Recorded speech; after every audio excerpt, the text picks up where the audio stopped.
We're back to that.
It's time for Vigo's Court, y'all. Court is in session. You have me, Judge Vader. You also do have Counselor Q, although the camera be kind of not there for a second. I was even rocking the. Oh my lord, the dance is back. Hey, I like that. I like that. Hey, how you doing? Doing well, dude. Man, we're getting right back into it, right? We got Arctic Wolves. We got Hex Girls. What? Hex Girls. Hex Girls. Hex Girls. Oh my lord. Where are we playing at today with Arctic Wolves and Hex Girls? You know that I wanted to go ahead and just go over that, right? So we're gonna be going to Sanctum of Wrath. That is where we're going. The good old Yamaoka's estate. You know, I already got my katana over here ready to go to some Yamaoka. It's not the Yamaoka family blade, but you know, it's still nice.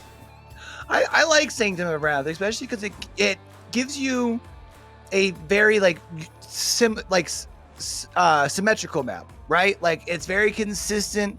It's not like, say, a suffocation pit where sometimes you get some weird 5-gen situation on the top side of the map. Typically on Yamaoka, you look on the on our map here, we're looking at the 3 on the top, 3 on the bottom, and the 1, you know, up on the elevated area in the middle. So yeah, definitely. And I mean, as we're talking about Sanctum of Wrath, let's go ahead and review the stats on Sanctum of Wrath real quick.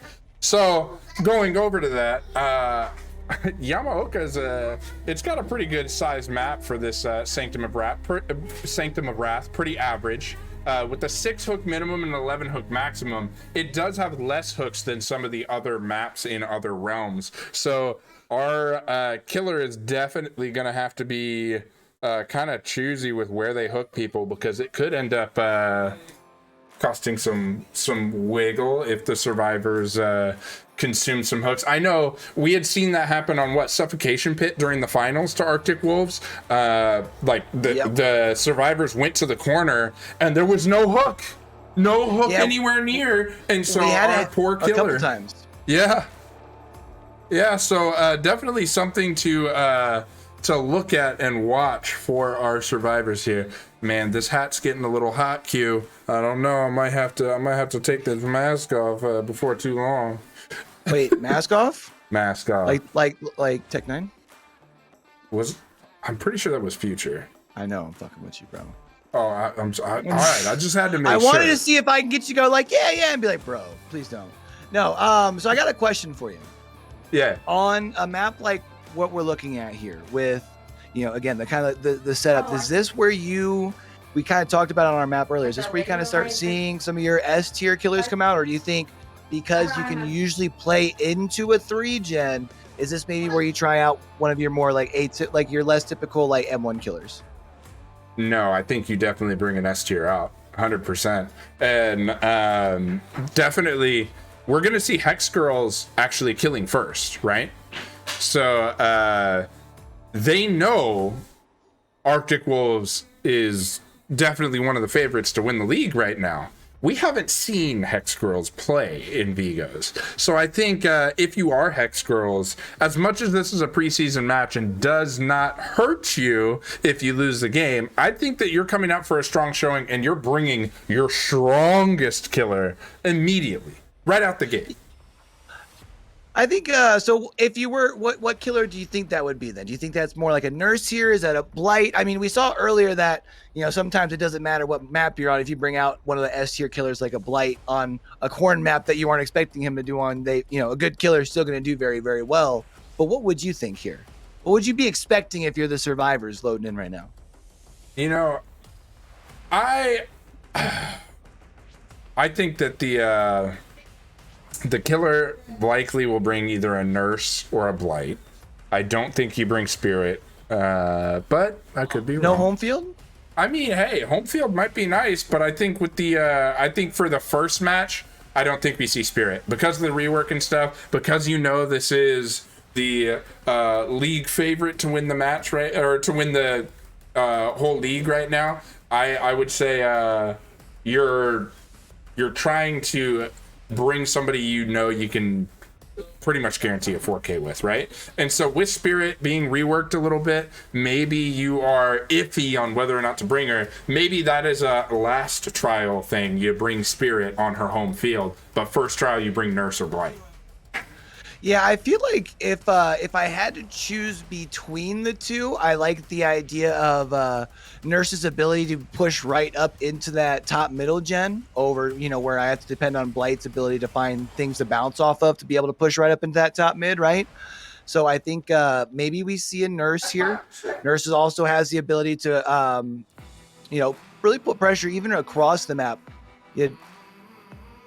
You did kind of talk about a little bit kind of on the smaller side, right? Like it's not the biggest map that we could be dealing with. And maybe that's something where Nurse can come out and help apply that little bit of that extra pressure early game, knowing that, like you said, the Arctic Wolves have been a very, very consistent survivor squad. Yeah, indeed. And I have let these survivors know they are good to go. These survivors are getting set quickly, definitely. And so I'm noticing in chat, I don't know if you see, do you see that message? Spam this lamp to help out Gramps. Gramps got some fans in here right now trying to go ahead and hype him up. So definitely let's see what Gramps can bring to the table here.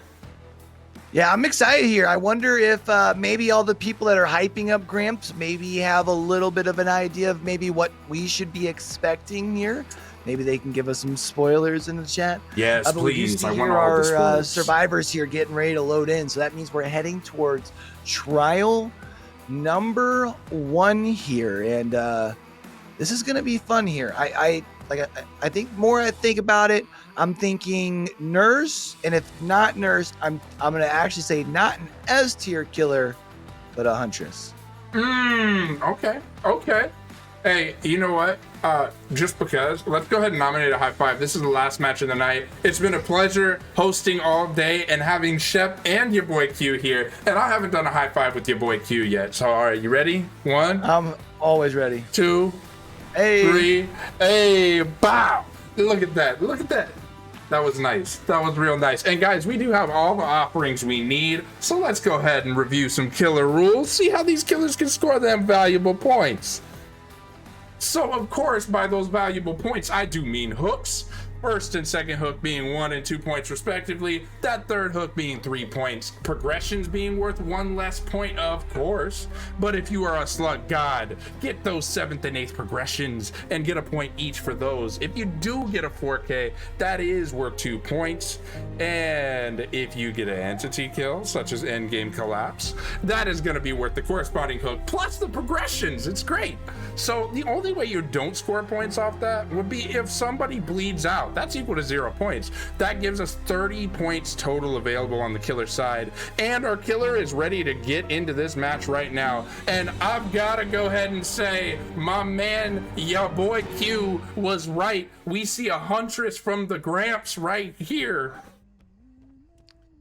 Let's go. You know what? I always love seeing some good spicy Huntress play here. We do see a very common add-on collection here. So I'm excited. Gramps going to be coming in, I think, aiming to put a lot of pressure here early. You will notice looking around, kind of like we were talking about. It's a pretty, I would call it a very symmetric map. You've pretty well typically always got the 3 on the top side, 3 on the bottom side as far as your gens. Nothing super crazy as far as uber nuts 3 gens. You can sometimes get 2 that are close together on either side, but then the third is usually tucked into the corner. So that does kind of make the earlier part of the game a little bit more important, in my opinion. What would you think?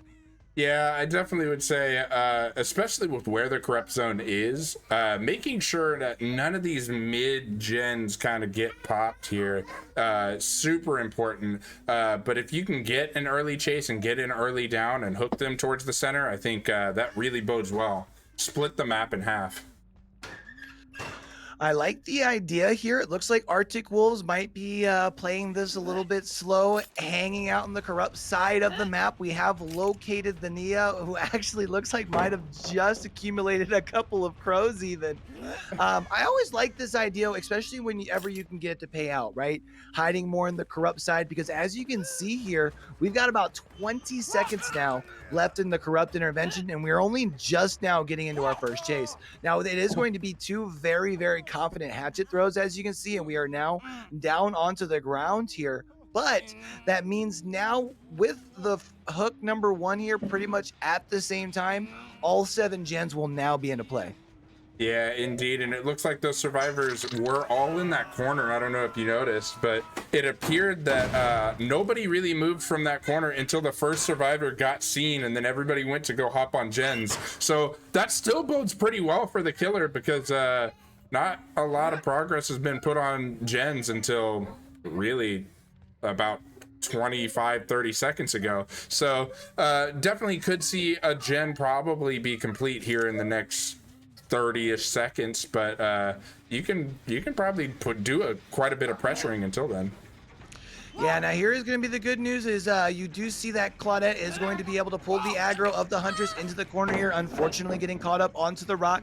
Should be able to use this tile just a little bit. Seeing the Scott Juntress play here, just basically holding the hatchet, right, while we're working around the corner.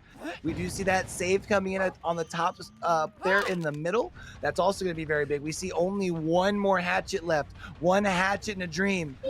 And now working around here. Ooh, nice down here. You are going to be relatively close to this generator that has quite a bit of progress. One thing to point out, though, you'll notice that whenever Gramps came over this way and pushed the Claudette off of the gen, that there was no sparks, meaning that there's no ruin, which means that our killer right now is going to have to work otherwise in order. That means they're actually going to have to push people off these gens. They're actually going to have to kick these gens in order to start getting some regression. And we'll actually see here now, after that kick with the orange sparks and the 25% regression, that at least with every hook, you're earning yourself 25% with that pop goes the weasel. Oh man, this Huntress saw a survivor back there. The Huntress saw the same small little detail I saw and is worried about the unhook now. Definitely don't want to let the other gens go just because of that, though, because that survivor might just hang out. Ooh, blocked by the tree. Real unfortunate. Twice the tree says nope. That's tough. Who would have thought that a couple of leaves could stop a hatchet, right? Now we do see Claudette here did get the hit after the unhook, but it was still before the borrowed time timer has it expired. So now we're going to see Gramps throwing one more hatchet, completely out of hatchets here at this point. We also see this generator here in the top mid at about 55-60%, not too far past 50. Wouldn't be surprised to see Gramps here now after going for the reload. Oh, nope, I was going to say dry kick it, but I guess he decided he spent enough time out of chase just going for the reload. Hey, remember, homie, we can't throw through those branches, unfortunately. That is going to be another hatchet that is caught there. That's tough, but you are going to be able to zone out the Nia here in the little area here. You're going to be able to work through. Ooh, nice little through here. Now that's going to be some bamboozled value, which should be able to get yourself at least one hit here onto the Nia. I think Nia thought that they were going to be blind, but no, that's not how that worked. Yeah, not sure if we had a controller disconnect, but yeah, that was kind of weird. You did see the, unfortunately, weren't able to get the blind with the firecracker. That is going to be a fresh hook now onto the Nia. So that does mean that you've been able to spread your pressure here a little bit. You can also see here right now, you've got a decent spread on your gen pressure. Definitely going to be wanting to be making sure you keep some pressure on this top mid-gen, even with that pop goes the weasel applied to this generator, still at about 50%. And that is the gen that kind of keeps together your 3-gen on either side, but it's not like a very tight 3-gen, as we kind of talked about earlier. Yeah, indeed. And for sure, these survivors are still doing a good job of getting these gens out. There's only 3 hooks that have been captured by our Huntress, so for sure it's anybody's game right now. Huntress looking to confirm a second state here on Alex. we'll see if that can happen. Yeah, we do see the hold of the hatchet here. Oof, clipping the side there. Now, basically, I think Gramps is worried that if they commit over here towards this generator, that's when somebody sneaks in for that save. That is going to be a hook state number 2.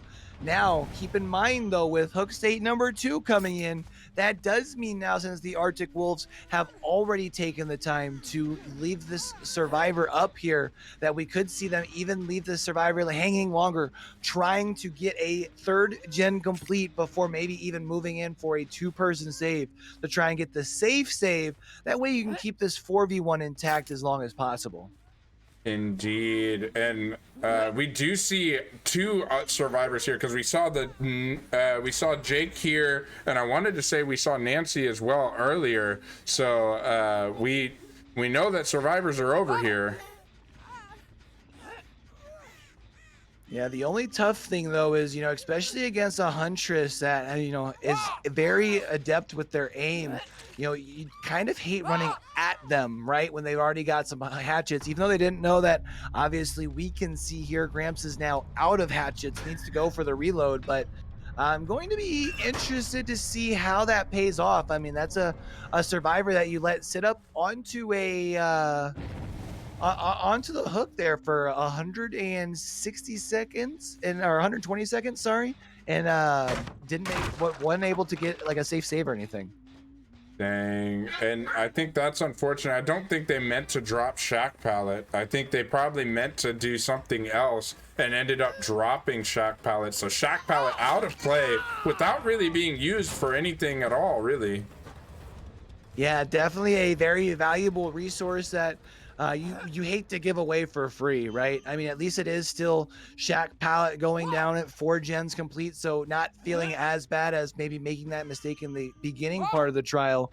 But after just seeing a teammate eliminated as well, you would have liked to maybe been able to use that as a resource that gets you an extra trip or 2 around the shack. Of course, not as strong of a resource against the hunters who can kind of just throw a hatchet over it anyways, right?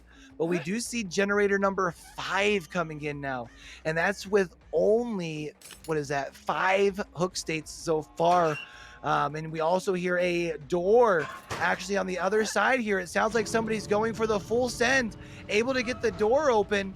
And unless we see just the 2 healthy survivors over here, got to imagine that probably means that, yeah, Jake at the other door at the hatch, and that is going to be 3 out. A nice strong performance here from Arctic Wolves to kick off our evening. Indeed.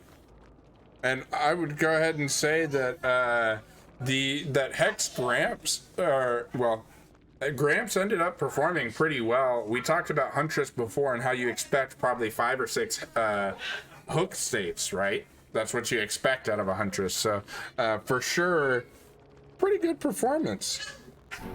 Yeah, and I think other than the good news was, other than the 1 survivor that was on hook and got eliminated off of progressions, you got yourself, I think the other 2 hook states were fresh hook states, right? Mm-hmm. So at least you were able to prevent those as far as on the escape points there for you. But man, that's tough. That's we're gonna have to now definitely going to be feeling the pressure once they come out on the survivor side. And looking here now, it looks like a 16-9 score. Yeah, that's tough. That's only a 7-point lead though, so honestly it's still really, really achievable for our for Hex girls to still come out of this on top, right?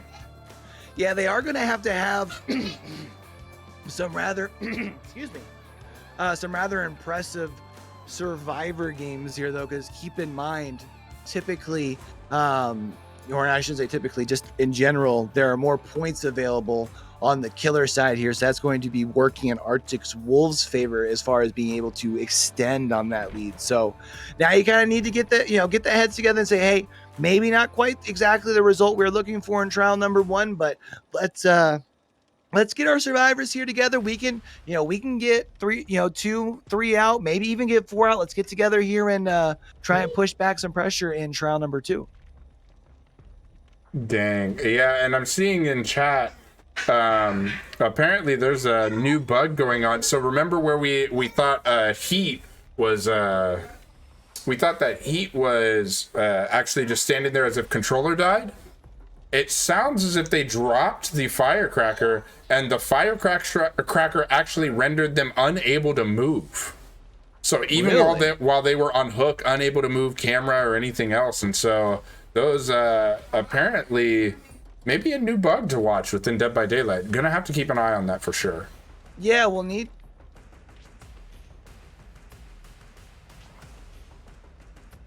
Yeah, and that makes sense as to probably why we saw all of the progression stages go through, right? Like if you can't move, like why move in and risk what would normally be like a 1-for-1, right? And you would trade and get that person to safety, but if they can't move and get away, unfortunately, that's just the way the cookie crumbles. This would be a situation where we would probably be worried about addressing if it was during the season, right? But obviously, with it being preseason right now, and these scores, it's not like these are affecting any sort of placements towards like playoffs or anything like that. So I do believe we're just going to go ahead and move forward. It looks like, yes. Yes, indeed.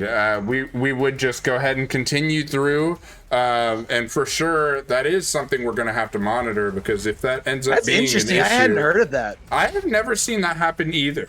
So that's something that definitely we as a team, Vigo's Court, will need to go ahead and look at, because that's interesting. Maybe we can spend some time offline this week if we can get together an evening and do some customs and see if we can duplicate it or something and see what's up. Because I wonder if it's like a map thing or if it's like just actually just firecrackers in general now. Because that's kind of interesting. Maybe. I can't answer that, but if you were trying to join into a customs, it won't be with me, Q. It won't be with me. No. I got plans tonight, dude. Well, I didn't mean like tonight. I said this week. Oh, bruh. this week. Oh yeah, I could do that. 100%. I was gonna say. I mean, I know you're afraid of getting the looping dooping going on, but Bro, I'll take it easy on I can't take the you. Q looping dooping, okay? I'll You take know it I'm a easy on you. survivor main. Like, would you? How about you be killer? Oh no, I can't. I can't take the pressure. See? No, actually, I always joke all the time. I don't know if it's like a usual thing, but there is a part of me that very much more enjoys the thrill of being the hunted versus the thrill of the hunter, and I'm not sure if what that means about me. I'll say that I actually really enjoy playing killer. I mean, I feel like most people do, right? Because you're in complete control when you're playing killer. Yeah. Right. You don't have to depend, especially like well, I will say since SBMM has come along, I feel like the solo queue experience has been a little bit better. Maybe that's just something that's unique for me. But I feel like especially before, the solo queue experience, just like, man, I got to depend on these people who I'm not in comms with. It's very much easier to like you control the pace of your own game as the killer. But even still, I just I enjoy the thrill of the chase more. I don't know what it is.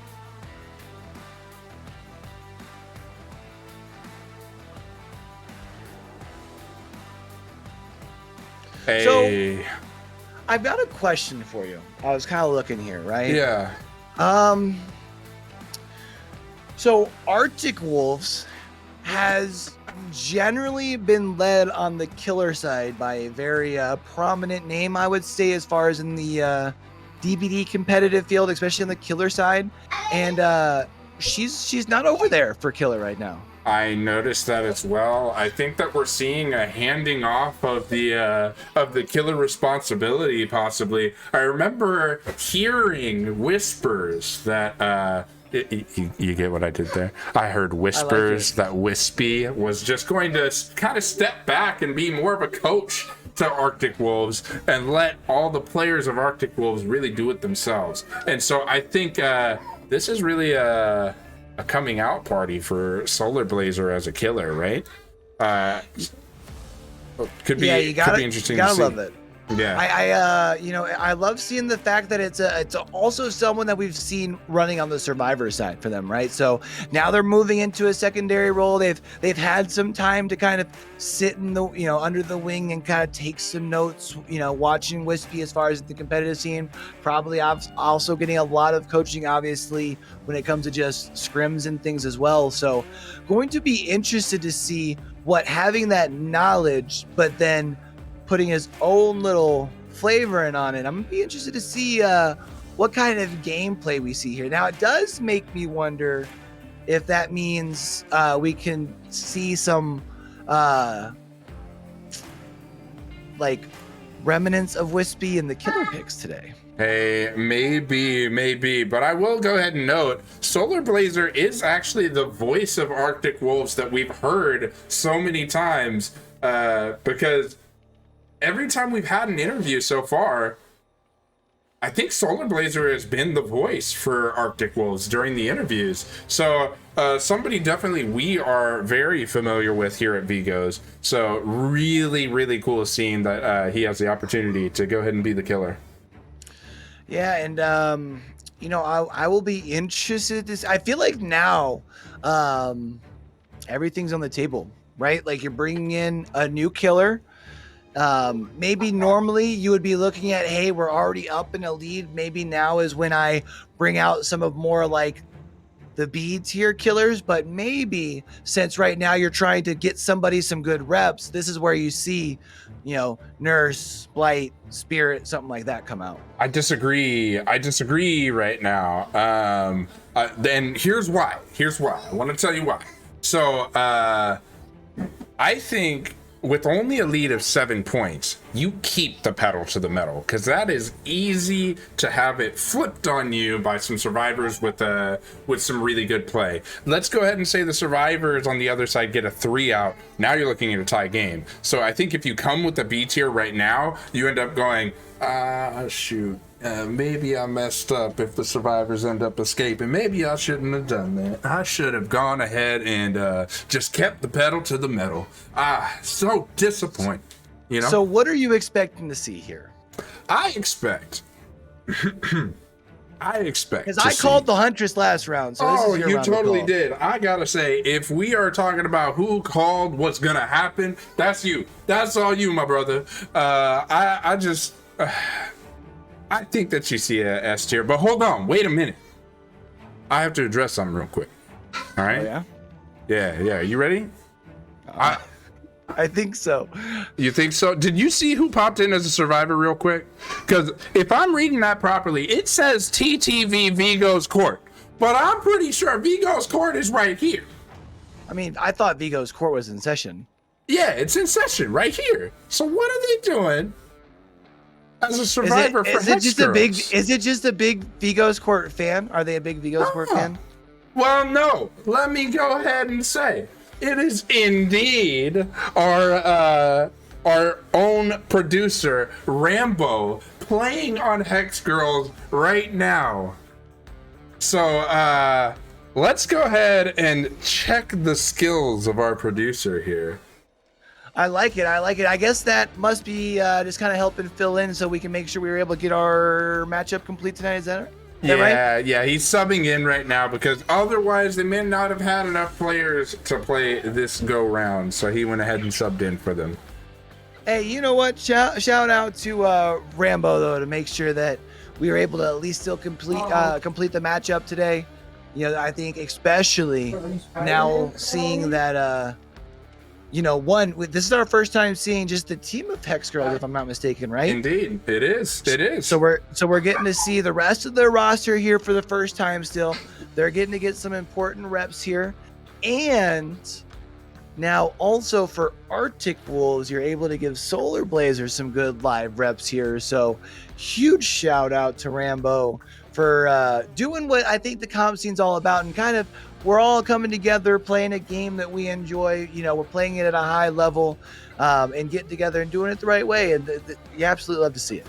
Indeed. And I got to go ahead and say as well, I don't know if anybody else noticed, but the follows are rolling in right now. And I think if we haven't already reached it, we are really, really close to getting to 1,300 followers right now here on Vigo's Court. So that is amazing to see. I love the support as we're talking about how Vigo's Court's supporting these teams to make sure that they're still able to play. I love the support that you, the viewers, are giving us. Yeah, absolutely love to see it. Vigo's Court is on the comeback, was down for a little while, but now we've got a really good, I just got to say, while we're loading in, we've got an awesome crew that's working the back. So make sure, just want to give a second shout out to them. And it's awesome to see competitive DBD being able to be played, not just on the weekend, but we're seeing games during the week, which is something that you don't see in a lot of other places. So I'm excited to be a part of the crew here. Indeed. It's been fun. It's been a lot of fun.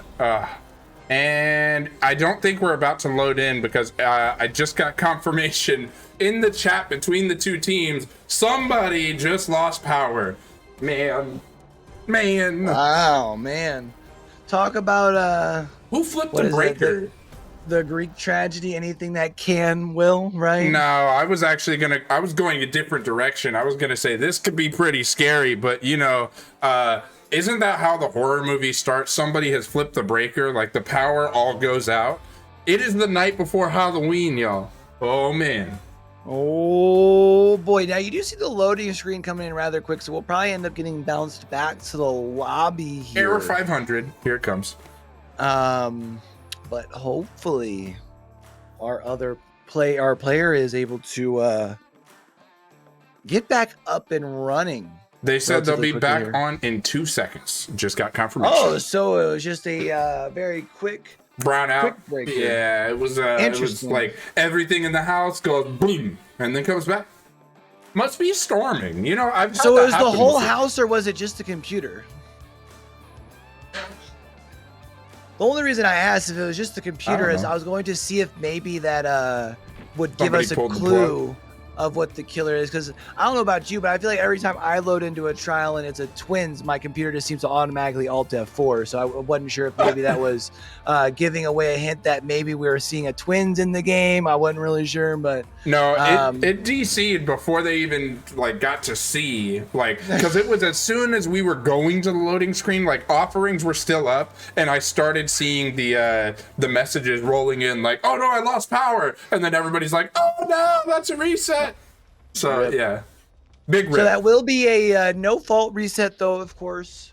So no point deductions or anything. I do believe with the no fault restart, that does mean if any of our competitors choose, they can change their build. Correct? That would be correct. The killer can change their build. They can change their killer choice. Same on the survivor end. Change your entire build. Everything is open. I like it. So while we're waiting to load in here, I wonder, do you think the added time here, if you're the survivor squad, right, and you're down by a couple of points here, you already had kind of gotten together, you put together a game plan, you're loading in, this is kind of where it's hard to, it's almost like an extra delay of game in sports, right? You have to try and find a way to stay loose, right? Yeah, definitely. You were just ready and somebody called the timeout. They've iced your kicker now. You're right over here especially if you're Solar Blazer, you got a feel for Solar Blazer, right? He's like, oh yeah, I know exactly who I'm bringing. I'm ready. Let's go. Get hyped. And then all of a sudden, and they've seen my build. Right. Except this time it wasn't a timeout because of the other team. It was because someone ran onto the field. So, nothing. Streaker. Yeah. So, no one loses any timeouts or anything, and now it's taking extra time.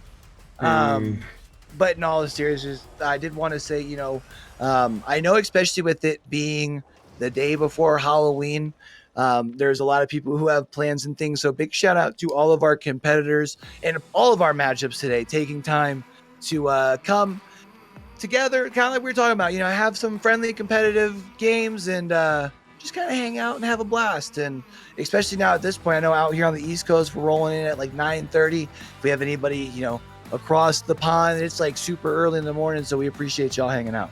Yeah, for sure. And like, hey, that's I also want that to be a shout out to all of the people that are making Vigos happen right now. Like Q, yourself, me, Zeal, Rambo, everybody, because like you said, it's the day before Halloween, and it's the Saturday because Halloween falls on a Sunday this year. So, Saturday's when most of the Halloween parties are going on, right? Do you have one you're going to later today? Bro, I'm old. I'm going to sleep more now. All right, never mind. Forget about you. No, I'm just kidding. So I've got a Halloween party happening below me right now. So I apologize if you guys hear anything. Luckily, they're trying to stay quiet down there. But I know several of the people, competitors or otherwise, are planning on doing Halloween party things today. So like, shout out to being here, still making sure everything works, and going ahead and then having your plans after. And yeah, I would definitely agree. And it looks like not only have we already gotten our survivor back into the lobby and ready to go, but we have got our survivors ready back up. So you love the turnaround time. Just waiting for a confirmation on our killer, and we're gonna be moving right on into things. Indeed, I'm ready to go as well. Like, we've got our confirmation from our killer. I'm already in the spectator spot, so we're good to go. We're not waiting on me. We're just waiting on all the survivors are readied up. So as soon as Solar Blazer is good to go, we are good to go. And you can't help but wonder here, right? If we are going to move into number 2, do you think we see a similar result to our last round, or what do you think? We saw 3 get out in trial number 1.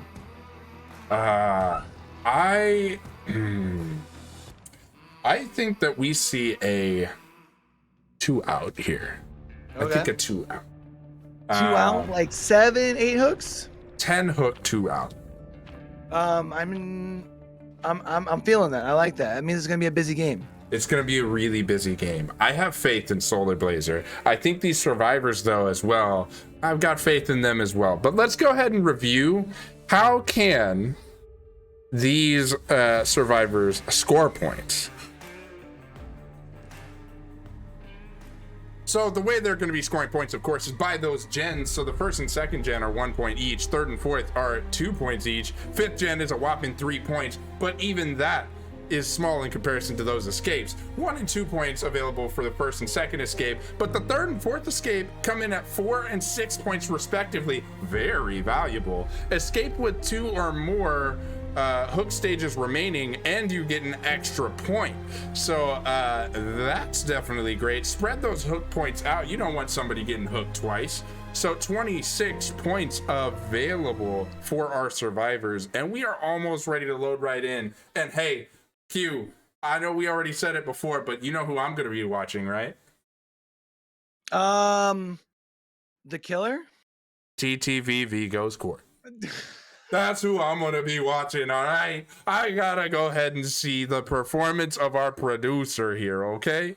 Is that because you think he's going to be the killer's best teammate? I can neither confirm nor deny. I think it'll be interesting to see how he performs, though. And we do see a nurse here, so let's see who gets found first. Yeah, I like the play here coming out. Going to be playing very, very aggressive here. The nurse is going to be a killer, like we talked about heading into the matchup, right? Has the ability to push right up into that top middle gen here. Unfortunately, though, for our survivors, Solar Blazer has been able to locate Gramps super quickly here. So we are seeing a change in a health state. Now it's going to be about how quick is our killer going to be able to get a second down. Able to get it, though, in the corner. The question, though, you'll notice is actually back in the uncorrupt side of the map. So have our survivors been able to start putting any pressure onto any of the gens? Because you will notice here that once our killer puts this bill up onto a hook, going to be right around able to check out to these generators and start putting some pressure onto some other players here. I'm going to tell you right now, I'm expecting to see Gramps get unhooked here in a minute. And the reason I say so is I saw another survivor in the area while Gramps was being chased there. I don't know if you saw him running along that side, but never mind. I was wrong. We have TTV Vigo's court getting grabbed. The grab by Solar Blazer and drop. Hook one, slug one. Wait, what? The pickup. Yeah. Interesting. Why? I guess maybe they thought they saw someone right in the area and then realized how close the hook was. But I think I told you that TTV Vigo's court was going to be the killer's best teammate there and already given up a second hook just like that. Yeah, and is that Deadlock? So you know what gen has the most progress? It's that gen right over. Oh, Lord! Oh, we found another survivor. That was spicy. Basically, it was almost like you heard the unhook coming before the actual like sound notification because that blink was coming in basically as the safe itself came across. We do see an attempt at the firecracker play, even with the risk of knowing that it could potentially freeze you. But we do see it is a down. Solar Blazer able to secure yet another hook state. That is going to be a fresh hook here, and that is going to be a, it looks like Undying getting cleansed across the way.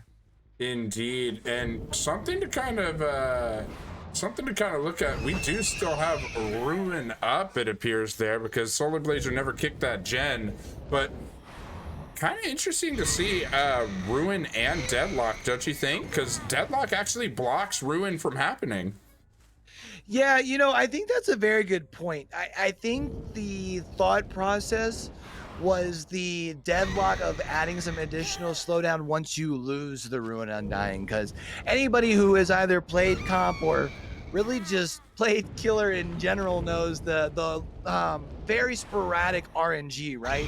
Sometimes, even if you come in with both Ruin and an Undying protecting it, sometimes it'll last for 4 to 5 minutes, and sometimes it lasts 45 seconds, kind of like we've seen here. So now you don't have the Ruin really helping, so now you're going to start getting that Deadlock value at the completion of every gen. Yeah, and we're gonna see our TTV Vigo's court getting hooked again here, second hook. But we are going to go ahead and hope that those survivors, you gotta think that that gen up in the center building is just about ready to pop, right? Yeah, I would imagine that the center gen's got to be getting pretty close. You also saw another gen back on the other side of the map in that 3 gen, I think, was blocked from Deadlock at one point as well. So you've got 2 generators there. And we also have another generator right here. You can hear it's got quite a few pistons pumping as well. We do see, though, we've got the unhook coming in across the way. Would not be surprised to see Solar Blazer breaking away from the chase and going back towards the hook. That's going to be an unfortunate misblink, not going to be able to build very much distance. So opting to go ahead and get the recharge. That way you can double blink and get the hit onto the Claudette. And it is good to see that they were able to get the reset across the way on our friend TTV Vigo's Squirt, because he's needing all the help he can get, am I right? Yeah, I would have to agree. He's already death hooked. He's gone down twice. He's the only survivor so far to get hooked twice. So definitely keep him alive. That way you don't have 3 survivors here. And it does look like our Claudette is running for their life and unfortunately going down anyway. Definitely Solar Blazer having a really good showing right now of Nurse. Yeah, definitely having a really good debut here on a scene like the on a stage like this, right? Basically, it's not like a scrim where, hey, if you have a bad game, like the only people that know are your teammates, right? Like you are playing in front of potential competition right now, and you're showing up and showing out on the stage. Absolutely love to see it from Solar Blazer here. Indeed. And I gotta say, I hope I'm not the only one that when you said it's not like a scrim, you can't just say, you had a bad game, you're taking one down. Maybe it's just me. Yeah, I can't say that's what I normally say, but I don't have that kind of the rhythm like that. You know what I'm saying? Man, you said it matched the rhythm. It's more cadence, you know? It definitely matched the rhythm when you said it. So it went ahead and popped into my head. Now I can't get it out, Q. Thank you for that. I mean, we call those tune wedgies, my friend, and you are very, very welcome. Have fun picking that one out of your brain. We do see those Solar Blazer at this point doing a good job going to secure hook state number 2, or at least to the best of their ability. You do notice, though, that we had scratch marks right away, but doubling back, saw, or not sure if they saw or maybe just sensed a survivor coming across here, but unfortunately, that is going to be the weak link here. That is going to be our friend TTV Vigo's court. Not sure if maybe we can start a GoFundMe for some coaching lessons for this guy. And that way he can help out a little bit more, some chase in the next one. But that's going to be hook number 3, and that is going to be a GG. But that is our 4th generator getting done across the way. It is indeed. It is. Hey, if for nothing else, I mean, he lasted 4 gens while this killer had to go ahead and chase him down a little bit, right? So, hey, we can say he did contribute. He did contribute indeed. We will likely see 2 deaths here, though. I don't think that External Jade's getting unhooked here. Oh, I am corrected. Never mind. But do they have BT? Yes, they do. Yeah, you see the BT coming in. Now you are also going to see Nia coming in, try to almost like you were setting up for the body block.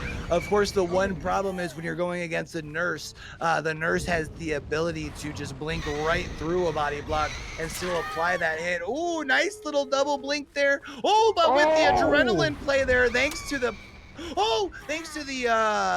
5th gen getting done across the way. So that does mean now that our Claudette is going to have the ability to continue to maintain this aggro here. Ooh, nice little jukes, has hit the shoes. But you would have to imagine that we probably have our other 2 survivors getting ready to head out the opposite gate from the one that we're at in this corner.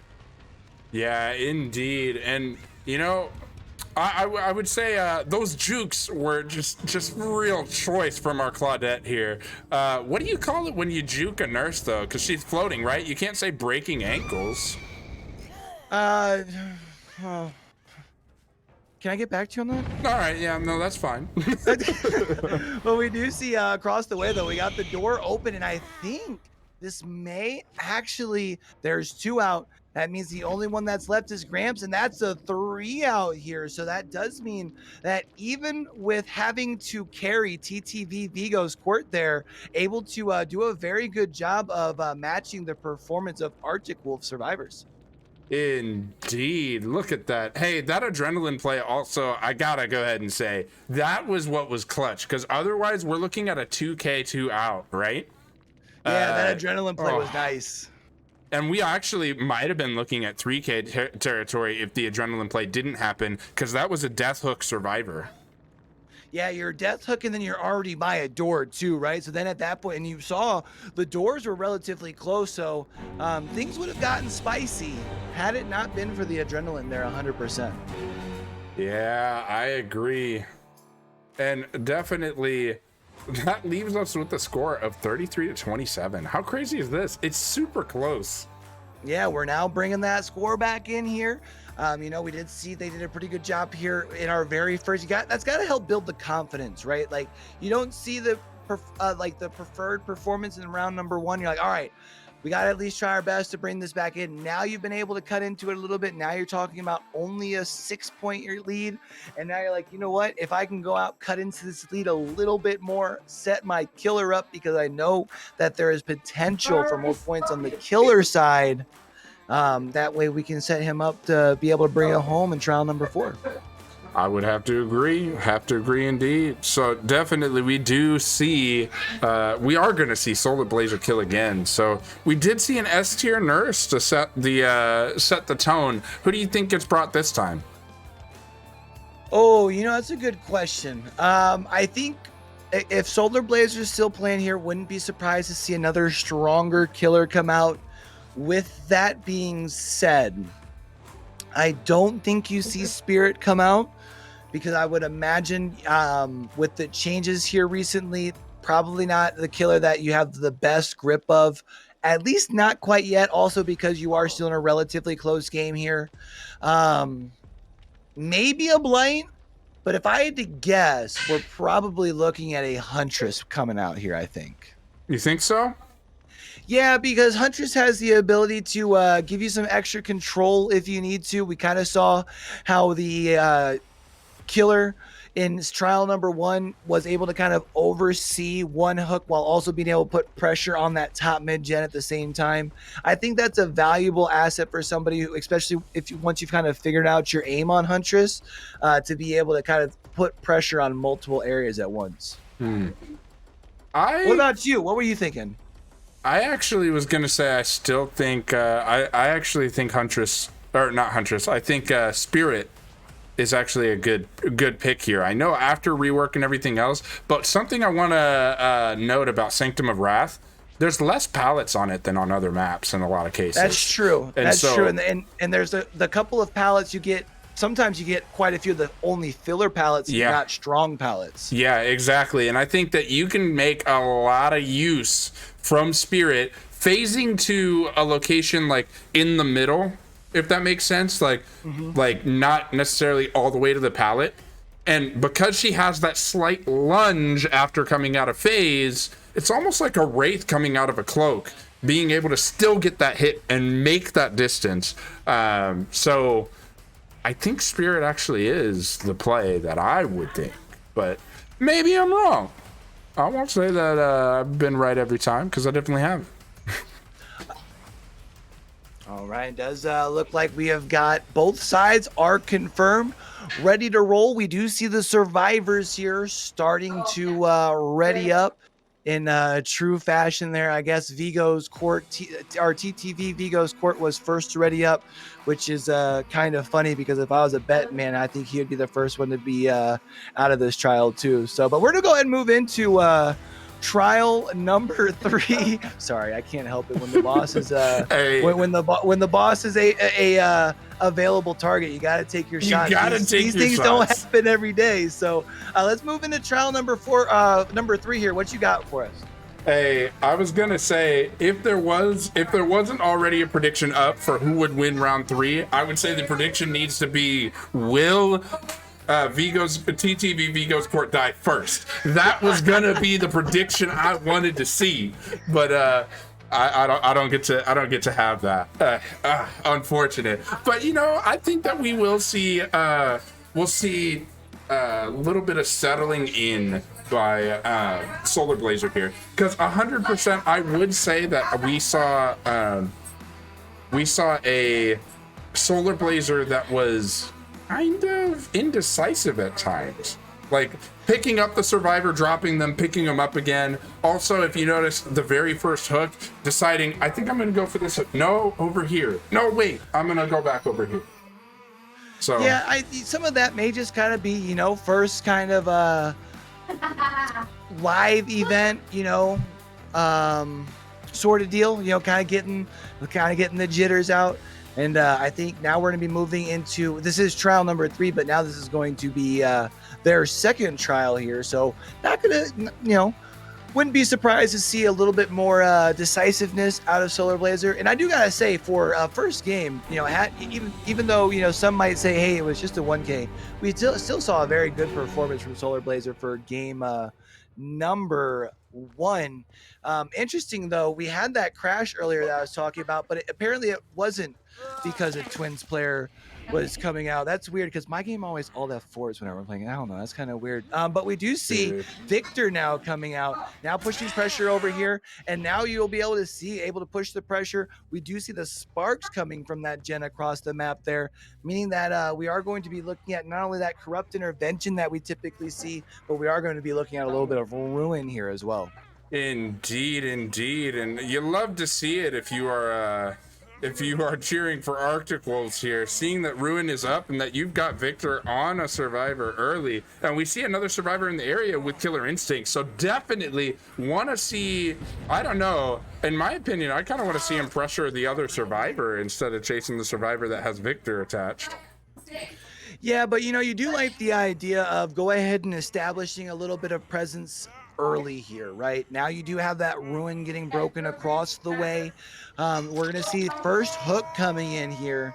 Now, the important thing is starting this snowball pressure, because all killers have have a little bit of a benefit once they kind of start the whole I'm chasing somebody while somebody's going for the unhook.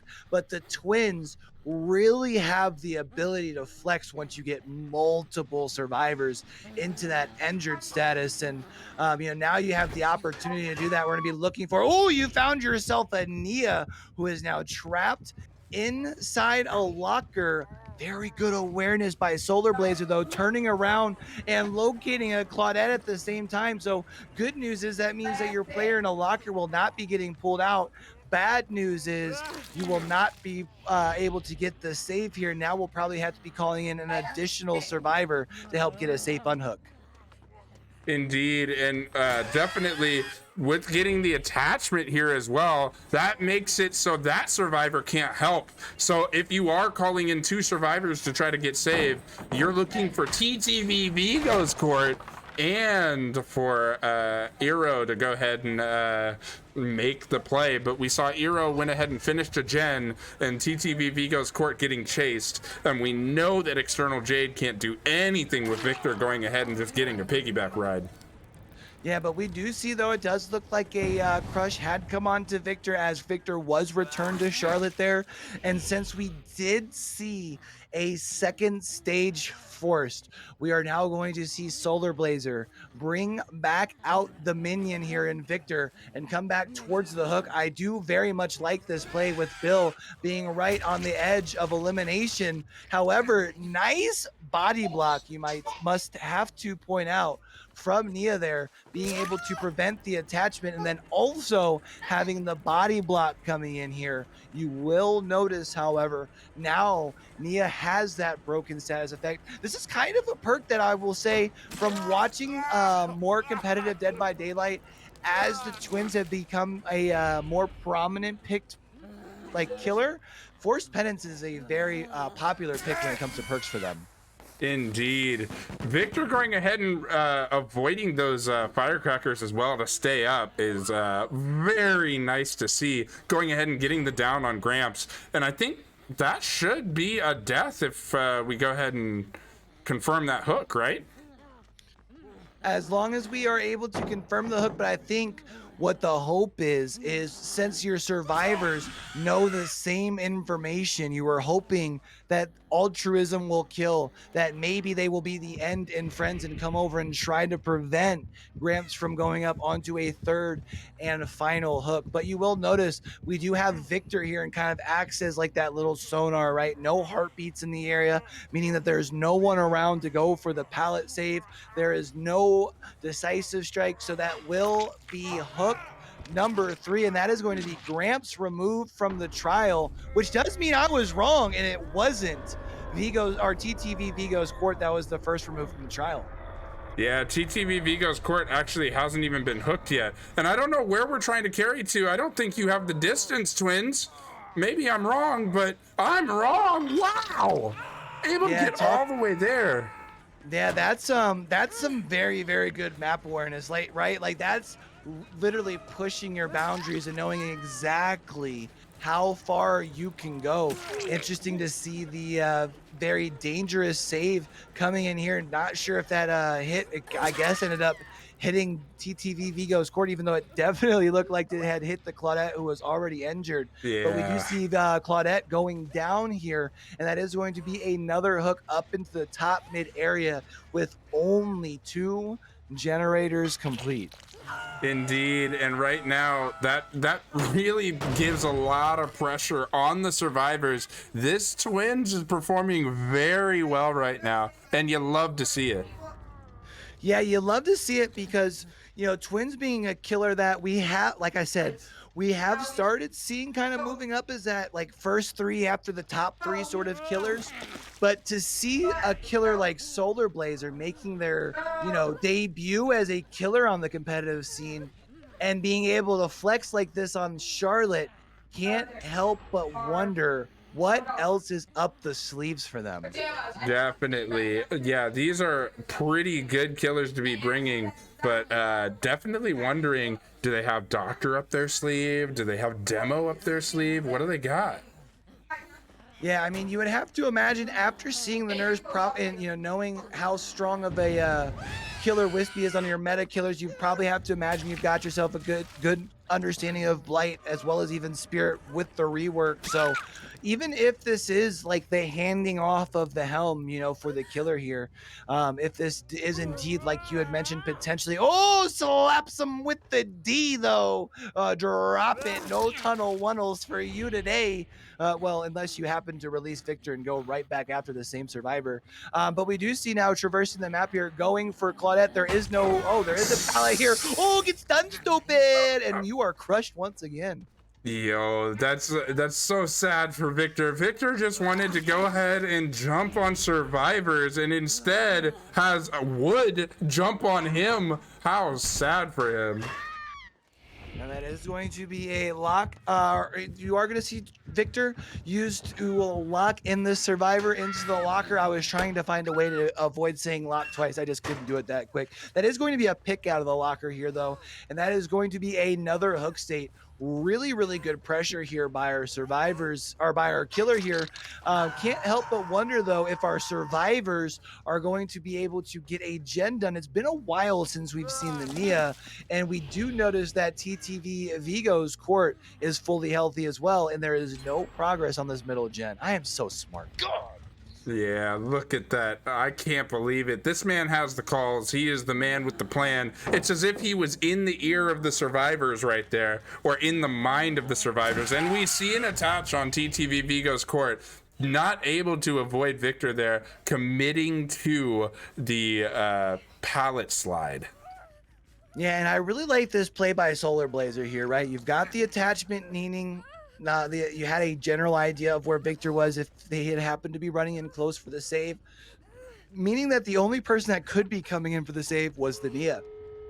Now, you do see, though, by staying here, you weren't able to put pressure preventing those gens from getting done, but oh my goodness, is RN Jesus on Solar Blazer's side. Did you see those doors? I saw them. And I was gonna say I saw them at the beginning of the match, and I'm pretty sure we talked about the map awareness of Solar Blazer being able to take the survivor all the way over here. I'm pretty sure Solar Blazer took the same note I did of, oh my lord, look at that. Those doors are able to be seen from one location. Oh, gotta love it. And so oh no, TTV Vigo's court, don't do it. Oh, don't do it. Oh no, he goes down. Down goes Vigo's court. All right, yeah, so definitely pressure is on the survivors right here. And because that was a protection hit taken, if you notice, Eero is broken. That's forced penance again after removing Victor.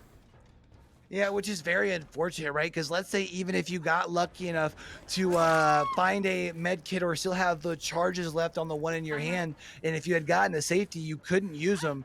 And instead here, that is going to wind up being some slugs. So that at this point, it is just going to be about securing those slugs, and that will indeed be another 4K that we do see here in Vigo's court, but I did talk too soon. We do see the Deliverance coming in across the way. Kind of surprised we didn't see the Deliverance hold off just a little bit, maybe until you happen to pick up Vigo's court, since Vigo's court at that point you would have been able to pull away and maybe at that point been a little bit closer to being, well, I guess you shouldn't say unbroken because you had the Deliverance, but wait, what? Was that just a 4%? I think it was a 4%. Because I was going to say we saw Deliverance earlier, so I was going to want to build check if that was the case.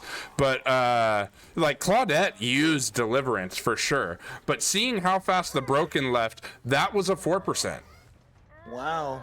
Sometimes, it's funny, right? Like sometimes when you could actually do something with it, or is the time that the 4% doesn't work, but it's here when, Solar Blazer's running away. It's just a last ditch effort and you get the 4%. It's like, well, I guess I'm going back for a run again. Yeah. And there's Unbreakable. Wow. our survivor here, Eero, trying to make the most of their second chances, third chances, fourth chances, and gonna try to go over here and get the pallet stun, not get the pallet stun. Victor's coming after you now. Victor's upset that you attacked his sister. Yeah, that would have been a really big play. Ooh, I'm sure that looked really, really pleasant on our survivors, and they're getting the hit through the pallet, which also crushes Victor, and that is going to be securing the slug. And that is also very unfortunate, hearing how close to the hatch you were, and instead up onto a hook you go, and that is going to be another hook state plus a progression. And just for S&Gs, Solar Blazer is going to go ahead and close the hatch as well. My lord, that is so crazy. I mean, like, this is nuts, honestly. The RNG to have the doors so close, the RNG to have like the 4% happen, and then the RNG to where you go down is where hatch spawns as soon as you get picked up. What the heck? Like, this is just 100% behavior having fun. Like, you got Matthew Codier probably over here just like, that's funny. I think they did a pretty good job so far. Yeah. I already continued before being able to do that little build check real quick, but luckily we got VODs for that. All right, and so let's go. That leaves us with a 59-36 score right now in Arctic Wolves' favor. So we will see Hex come out and kill one more time, and they can still pull this back in and win it. But it takes a near perfect game. Arctic Wolves has put themselves in a excellent position to win the entire thing. That is a great job by Solar Blazer to do so. Yeah, you know, and especially after seeing their survivors come out and have a very impressive first trial, gotta love that you have a very easy, I shouldn't say easy, but a very doable win condition is probably the best way to put it there. So now it's going to be down to this last one. I think at this point, you just need to get three gens, 4 gens? You don't even need to escape, right? You don't need to escape. You need 4 gens to seal the win. No, 3 gens. 3 gens to seal the win. You need 4 points. So I do think, though, you know, maybe this is, you know, we see today as the day that Arctic Wolves is coming out and trying to do some different things as far as the killer side, right? It's not wispy. So maybe this is where in trial number 4, since you have a very doable win condition, maybe this is where you try and try out some different builds, try out some different strategies, because it needing just 4 gens to complete. I mean, we saw it there, even with our survivors having to carry TTV Vigo Squirt, they were able to get, 4 gens done. So I feel like they probably feel very confident right now, right? Definitely. I think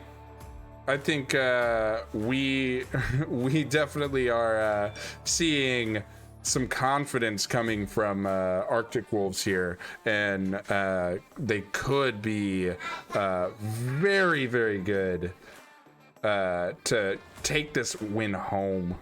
And I'm looking for my demo pupper because he's about to be leaving the buyable store, so I want to show him off right now. Did you capitalize on getting some of your favorite cosmetics for the Stranger Things before they leave? I didn't yet, but I might later. I'm looking at making some other purchases here coming up. I've actually got a subathon and some giveaways I'm doing for my community. So I didn't buy any of those cosmetics yet. I feel that. I already have my Scoops Ahoy Steve, so there wasn't anything else really that jumped out the page at me, especially being someone who more prefers to play like Adam and Dwight. So I'll still break out the Scoops Ahoy, Steve, but I don't think I'm rushing to worry about getting any of the other cosmetics. But definitely am glad that I have at least all of the characters before they go. I wanted to throw an idea your way. All right, And hit me. I'm ready.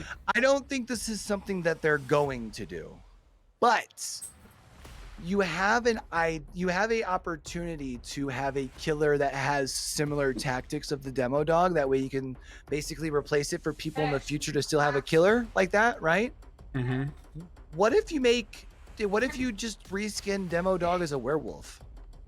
Oh Digs my tunnels gosh. instead of traversing the upside down, right? Has the same like pounce and lunge mechanic, but now it's a werewolf. How sick would that be?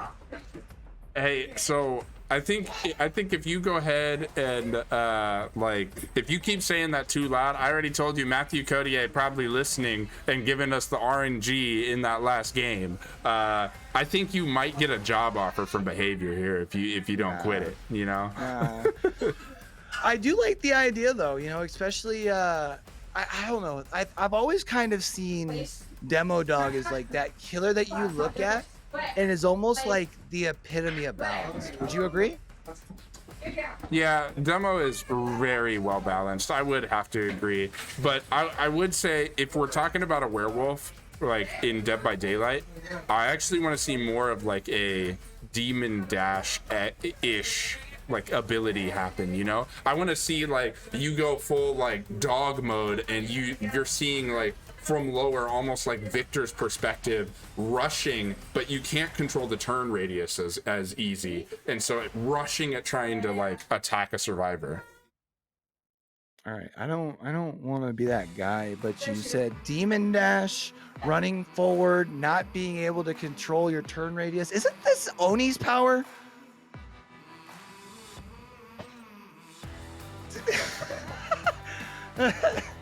Maybe.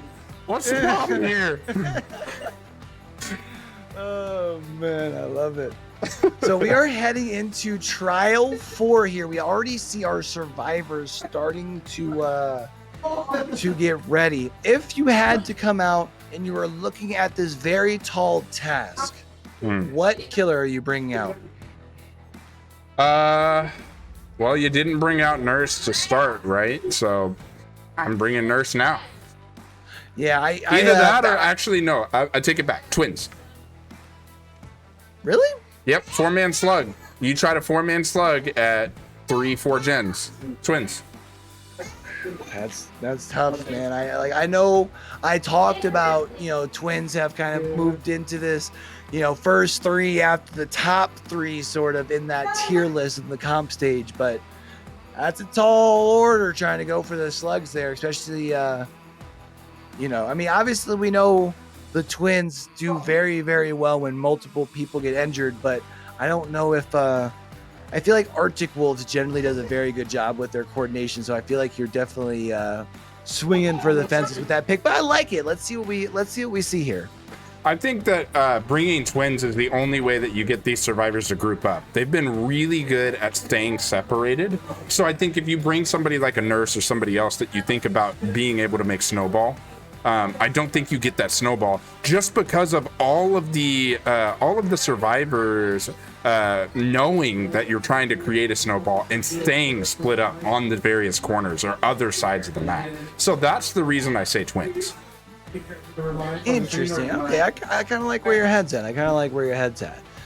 But we're heading into trial number 4, and I believe we've got to talk about some one last thing heading into our trial 4 here, right? Yeah, we do. Let's go ahead and review some ban rules super quickly because we're almost loaded in. But you can only have 1 of each perk or item. There is a duplicate BT allowed though, and we do have some banned perks in here. You can't have Haunted Ground, you can't have Prove Thyself, and you can't have Starstruck. Any oh shoot, we just had a reset happen on the board for whatever reason. We don't get to spectate, but definitely these killers also can't bring the same killer twice here, so we can't see the same killer we saw in the first round. Any violations are subject to those penalties. Please use exclamation point rules in the chat if you want to view more on those. And interesting, we do see that we are back here into the lobby. I did notice that Solar Blazer was the first one as far as on the survivor side that seemed to be back. So I'm not sure if maybe Solar Blazer was the one who was unable to get in the lobby. It did look like though we didn't see any disconnect issues. So probably just going to be looking at a no fault restart if I had to guess. Of course, you know, with it being preseason though, sometimes what it could potentially be also is a wrong map or something like that, which we might have had as well. So let's it does look like we're probably got to make sure we got everything set here. I know we had everybody make sure their builds and everything were fine.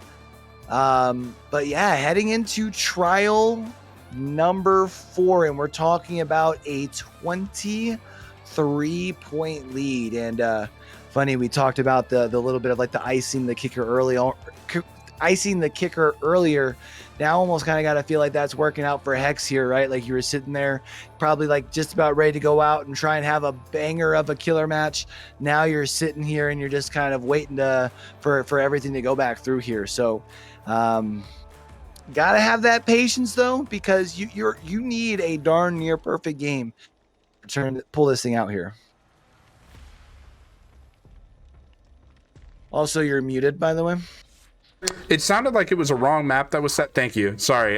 With the party going downstairs, I was trying to make sure you didn't hear all the background noise. But No, definitely, with that being a potential penalty for wrong map being set, right? That I think that's on us. That would seal it, right? Or no, that's not on us. It would the killer hosts. Oh, true. And so with that being it sounds like that would be a penalty of -5 points. That would put Hex Girls at 31 points instead of 36 points, which still means now that you need like a perfect game. Yeah, 100%. If 2 gens get done, that would push it to sudden death. If 3 gens get done, you're done. That's tough. And wait a minute. I wanted to say... Okay, no, never mind. That's right.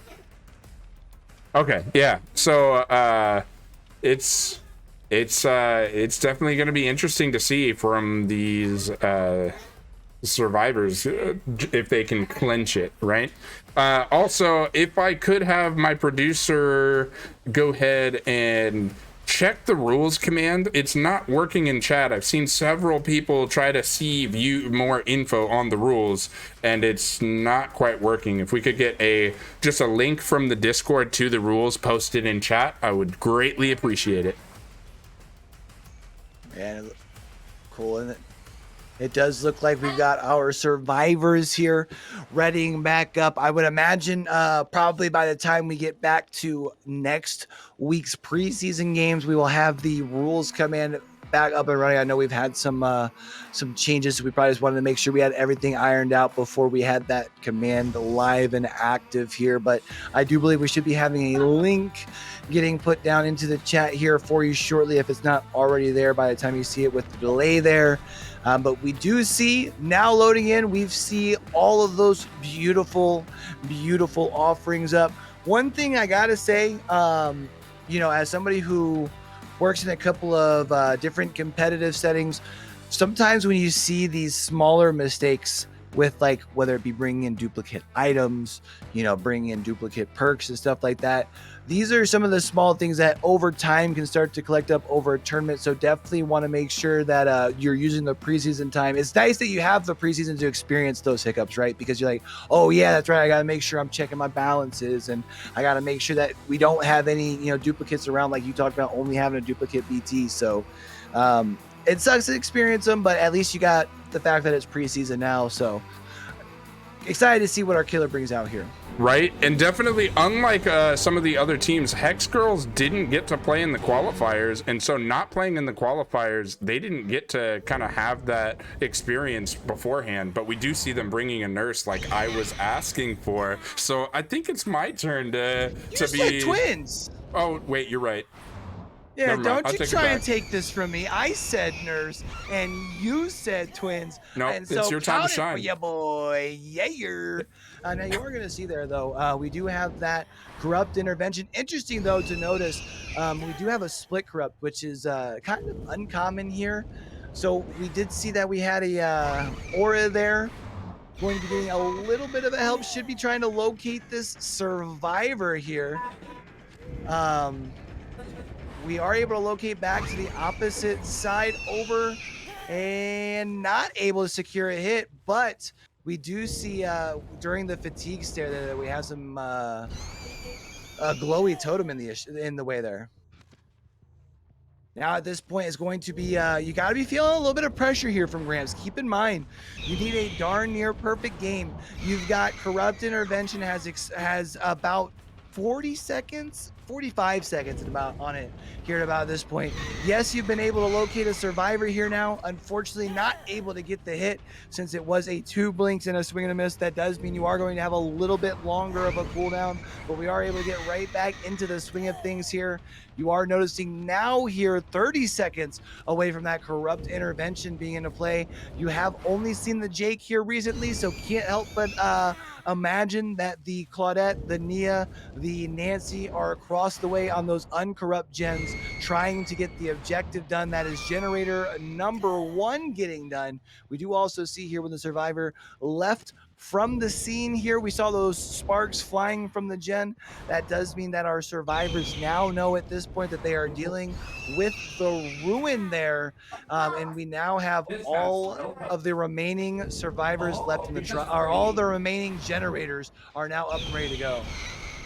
Yeah, and definitely we haven't seen a survivor get hooked yet, interestingly enough. So really gotta give it to Arctic Wolves here for playing it safe and making sure leaving gens early, as we see here, going ahead and going, yeah, that's fine, nurse, go ahead and come over here. You're not getting a hit on me though, because I'm gonna make sure that I am as far away as possible. You know, I think that's the important thing here, right? Especially because we did see they were kind of, it almost looked like potentially trying to wait out the corrupt, trying to put some extra pressure onto our killer here, knowing that they need to shut down this team at just 3 generators completed. You know, and so by waiting longer to see that first hook stage come out, it would be hard for anyone to not have those nerves starting to creep in there for you. Now we do see here a hit in a health state being applied onto our Nia here. Definitely going to be trying to hope to see a quicker down, trying to get a drop down onto the stairs, probably trying to get the balanced landing play there, and instead that is going to result in a basement hook here. Can't help but wonder if maybe you can build a little bit of pressure off this. You know, I think that would still be tough for them because the survivors know if they can just finish all the gens, that's it. So I think if you're the survivors, you don't even go for save here. You're fine allowing Alex to die here, and you're just going to finish those gens. As it is, we've seen 3 gens pop off already, which I believe fulfills our win condition. Yeah, we see them being very, very efficient on these gens. Even this one here in the top mid here with a lot of progress. Of course, keep in mind, you know, that we've got 120 seconds of full hang time, and that's with 3 survivors being available to put pressure onto these gens here. So you do see, though, our nurse kind of staying in the area. I like this play. You can keep your eye on a couple of gens. However, you aren't able to keep control over on this top gen here. You are noticing once the survivors leave here that we are still noticing some more sparks flying off those gens. So that does mean even though our survivors were able to cleanse a totem, that does end up being the undying, meaning that we still have ruin, which is helping here, right? Because you talked about 3 gens possibly being but if you can kind of snowball here and get some extra points with getting the 4K, maybe being able to pull this out, but it needs to happen like right now. Yeah, definitely. And our survivors here are doing a really, really good job versus this nurse. And you gotta think, Arctic Wolves, with having Wispy on the team and Wispy coaching their survivors, right? She's such a good nurse main. These guys are, of course, prepared to play against nurse. And we're seeing amazing loop ability from these survivors. Look at the double back right there. Double back. Unfortunately, Laker going down anyway. But look, these survivors are prepared for nurse, and so any of the teams versing Arctic Wolves have to know that that may not be the killer to bring against this survivor squad. Yeah, but then the question is like, who do you bring, right? Because like Wispy also has a really good blight. We saw that our killer who replaced Wispy today has a good Huntress, has a good Twins. And if you're going to be going against a team that has this much coordination, you've got to be thinking. I mean, for me, seeing how good Arctic Wolves, how like consistent of performances we've been seeing from Arctic Wolves now, not only in the preseason tournament, but now through week number 1 of the preseason as well. You would have to imagine that we're probably going to be seeing a lot of S tier killers against the Arctic Wolves, and that is going to be a down coming in there onto the Claudette. That is going to be a hook. That is a fresh hook, if I'm not mistaken, but that is a door getting opened probably across the way here. And that is a full reset though, so maybe trying to get yourself the 4 escape here, try and get yourself a little bit of practice when it comes to hey, maybe at some point later on in the season we might need to rescue a survivor across the map, kind of like the situation we're in right now, so maybe we can practice that. But instead it does look like we've got at least the Nia, we've got the Jake. Yeah, it does look like we're just going to be funneling these survivors out of the trial here at this point. Yeah, it looks like they're going to take the 3 out and go, most likely. Go ahead and leave the 1 person on hook, unless that's maybe a late deliverance, maybe? I mean, maybe having Nope. it looked like they were trying to maybe get a 4%, but we do see there was not a unhook across the way. That is going to be the 3 escape. That is going to be Arctic Wolves wrapping this up and securing a very, very good performance in to wrap up our Halloween weekend festivities here.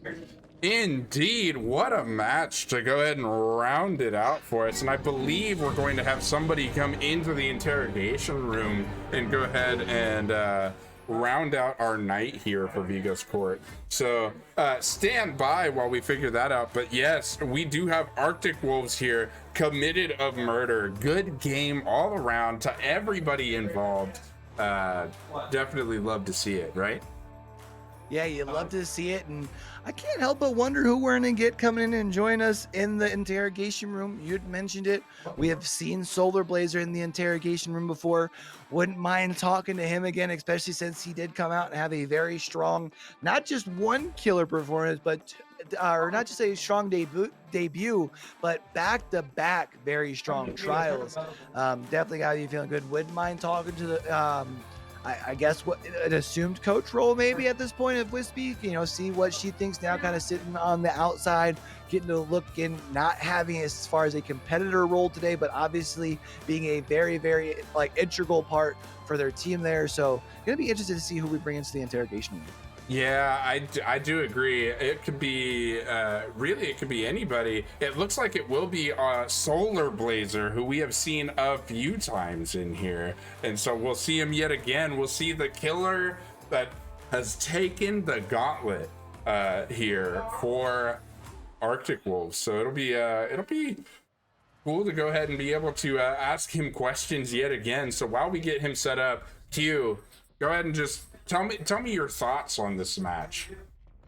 I have really been enjoying watching this kind of coming out party, I guess you could say, from the Arctic Wolves over here the last couple months, getting their first competitive win, event win, and then kind of moving on and stacking up, some very impressive showing after showing.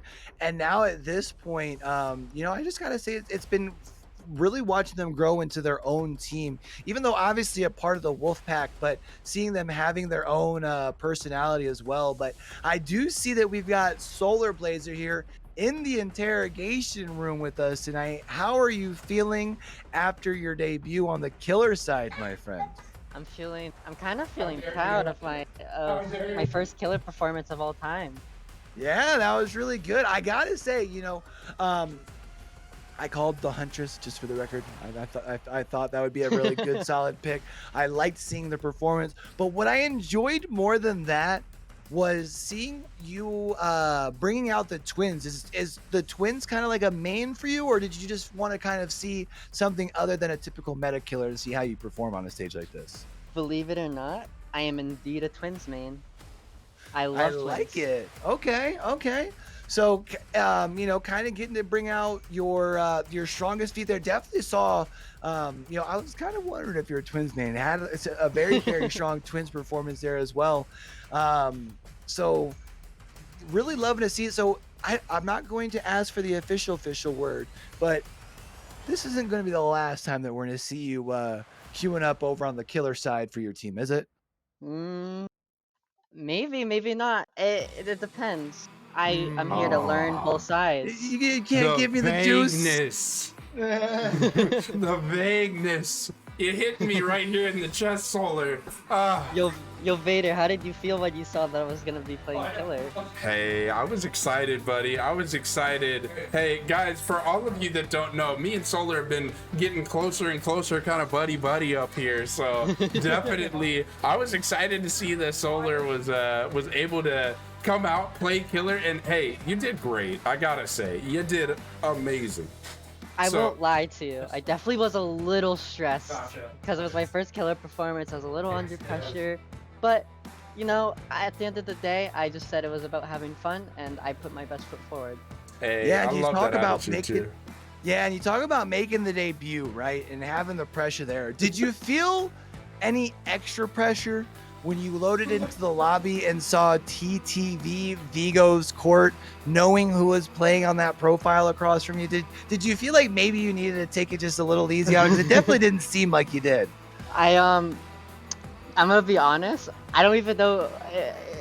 I I don't even know who that person was. I just played to play and I had fun. Dang. Well, So that was the big boss man Rainbow that you got to take down. So we appreciate you putting at least a little bit of a thumping on him. Or at least I want to say thank you. hey, that first match for sure. He was the first one to die. He was going through, trying to do what he could, getting down to every chance you could get for the Nursey, and getting grabbed. You got that cheeky grab on him, blinking around the person on hook to go ahead and go, nope, you can't have that. So That's mine." just remember that you have had that encounter now for any time down the road that you might be needing a favor from Rambo. Just remember that you might need to approach a little extra nice. I'm just kidding. Hey, no, I was gonna say you might want to go to the VOD and you might want to go ahead and clip that now. Clip that now Yeah. before all of a sudden, like, maybe it's gone from the VOD. I just talked to him like, I'm that one guy that grabbed you as nurse. Can you do me a favor? Yeah, right. Right? Hey, don't make me grab you again. Like, just do me this one solid. I will be honest though, I do play twins a lot, but I decided to play nurse because I'm kind of comfortable with nurse, but the thing that I don't understand with nurse is like the mechanics, because you have to really people all play differently, you know what I mean? So it was a little stressful because I didn't know how people played, but I tried my best. Definitely, I felt like you guys, or I felt like you were indecisive at times during that first match. Were the nerves there, like, really Yes. heavy? Yes, Just- I was you had to answer was before I even stressing out. finished the question. Just yes, I was stressed. Oh my gosh. I decided to play killer, and it's all about learning. I want to grow, and I want to make a name for myself. So, doing things that are uncomfortable, hey, I guess I'm gonna do it. Well, I like it. I gotta go ahead and say that you are making a name for yourself for sure. You've been doing great work. I'm excited to see what you continue doing. And hey, as the captain of We Overslept, I'll definitely see you week 1, and I'm gonna have to definitely prepare for you coming and trying to kill all of us. So for sure, you've given me some things to think about. Well, I'll be practicing. Yeah, for sure. And do you have anything to say to the fans of Arctic Wolves, to your opponents, or the fans of Vigos? Before I actually have you answer that, it looks like I see that Sam may be on the Vigos Court account commenting, because I see wow, oof, no favors. So I don't think you're getting any favors from Sam. Hey, no hard feelings. I was just trying to have fun and put my best foot forward. I hope we can continue to have like good names to ourselves. Oh, for sure. Yeah, I think it's all in fun, all in jest. Yeah. First ever killer performance. Definitely was interesting. Yeah, and it's been a pleasure like having you here. So definitely, you got any final words you want to say to all of Vigos Court? You're all amazing. Awesome. Guys, that's been Solar Blazer. And guys, definitely join us for preseason week 2. That'll be all next week. Wednesday, Thursday, Friday, Saturday. Just like, just like now, what's been going on, right? So definitely keep it here, all right? Check the Discord. We will post a schedule there for sure as well. But I think our first game is Wednesday at 1 Eastern is what I heard, I think.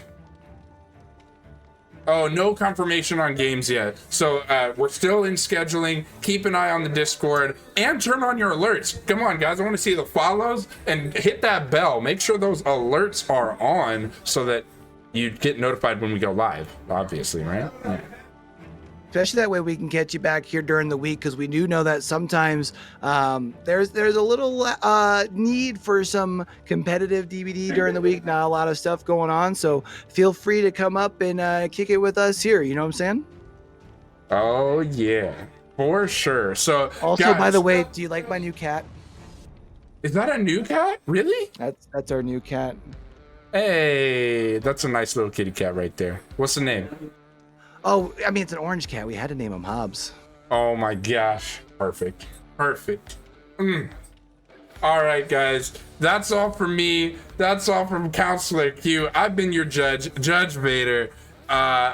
Court is adjourned.